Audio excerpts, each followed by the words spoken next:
हमने क्या एक्शन लिए हैं वो जग जाहिर है, पर अगर आप दुनिया में हर मुद्दे पर अपनी राय सामने रखते हैं और किसी मुद्दे पर चुप रह जाते हैं तो लोगों के जहन में सवाल तो उठना लाजमी ही है। पर महेंद्र भंडारी जी, ये बताइए, महेंद्र भंडारी जी, क्योंकि आप वहां उस वक्त मौजूद थे, भारत में कुछ लोग ये भी बोल रहे हैं कि हमें कनाडा में क्या हो रहा है उसकी फिक्र करने की क्या जरूरत है, ये कनाडा का मामला है, वो अपना खुद देखेंगे। इसको एक हिंदुओं का विषय क्यों बनाया जा रहा है और उस पर राजनीति क्यों की जा रही है?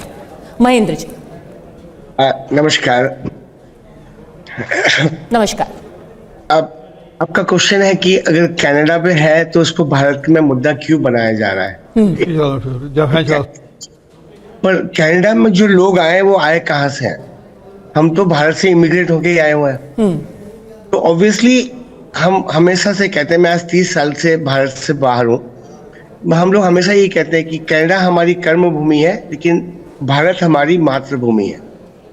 तो किसी भी तरीके से हम अपने आप को भारत से अलग नहीं कर सकते। अब क्या होता है कि कनाडा पे ये जो हमला हुआ, चूंकि मैं वहां पे था और कल भी हम लोग प्रोटेस्ट में थे, वो एक हिंदू पे हमला नहीं है, उसको हिंदू नहीं करके भारतीय पे हमला इस तरह से मानना चाहिए कि जब हमारे घर से कोई आदमी बाहर जाके कुछ बोलता है, वो कोई भी बोले, मैं पॉलिटिशियन का नाम, चाहे वो राहुल गांधी हो, चाहे मोदी जी हैं, या कोई भी, वो बाहर में स्टेटमेंट इंडिया के अगेंस्ट में देते तो ब्रांड इंडिया इमेज को बहुत ज्यादा डैमेज करता है।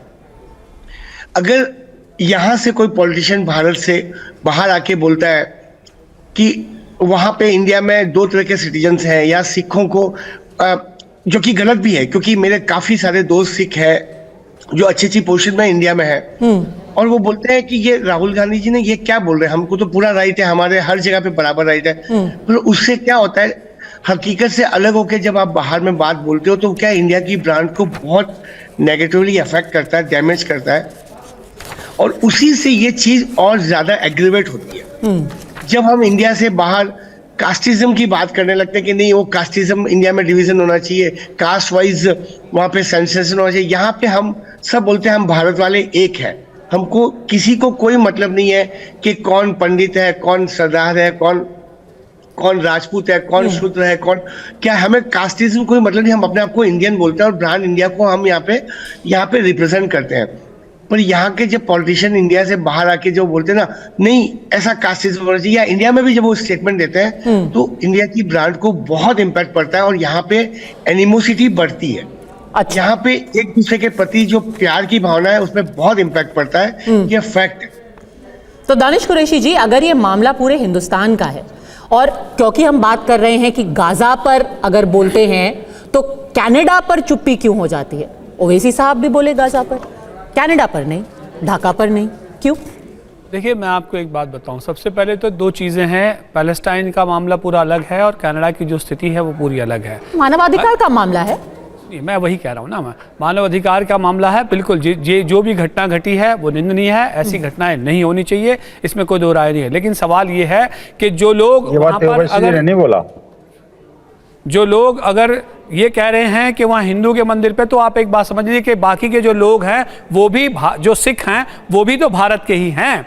अब सवाल आके ये खड़ा है कि ये जो खाई बढ़ती जा रही है इसको दूर कैसे की जाए, इसका डिप्लोमेटिक रास्ता कैसे निकाला जाए। सरकार के स्वरूप में सरकार तो काम करेगी, भारत सरकार और कनाडा सरकार, लेकिन उसके अलावा के भी जो रास्ते निकलने चाहिए उसके बजाय हो ये रहा है कि एक तरफ तो वरुण जी हैं, दूसरी तरफ विनोद बंसल है। अब आप मुझे ये बताइए, ये स्थिति हमने यहाँ निर्माण कर दिया है। नहीं, दोनों तरफ वो तो हैं, पर बीच में आप भी तो हैं। आप जो हिंदुओं पे हमला होता है उसके ऊपर क्यों नहीं बोलते हैं? जब दुनिया भर के लोगों की आपको फिक्र रहती है, चिंता रहती है, क्यूबा से लेके मेक्सिको तक, तो फिर कनाडा के हिंदुओं की आपको फिक्र क्यों नहीं? मैं आपको फिर दोहरा रहा हूं, दरअसल ये नैरेटिव खड़ा करने की नैरेटिव क्या है? ये तो सच्चाई है ना। क्या ये सच्चाई है कि हिंदुओं पर हमला हुआ? हाँ। क्या ये सच्चाई है कि आप उस पर चुप है? हाँ। क्या ये सच्चाई है कि आपकी पार्टी ने इस पर स्टेटमेंट नहीं दिया? हाँ। आते के साथ ही सबसे पहले ही अपने जो अल्फाज शुरू किए वो यही किए कि जो भी घटना घटी, ओवैसी साहब ने बोला ये, ओवैसी साहब ने बोला ये।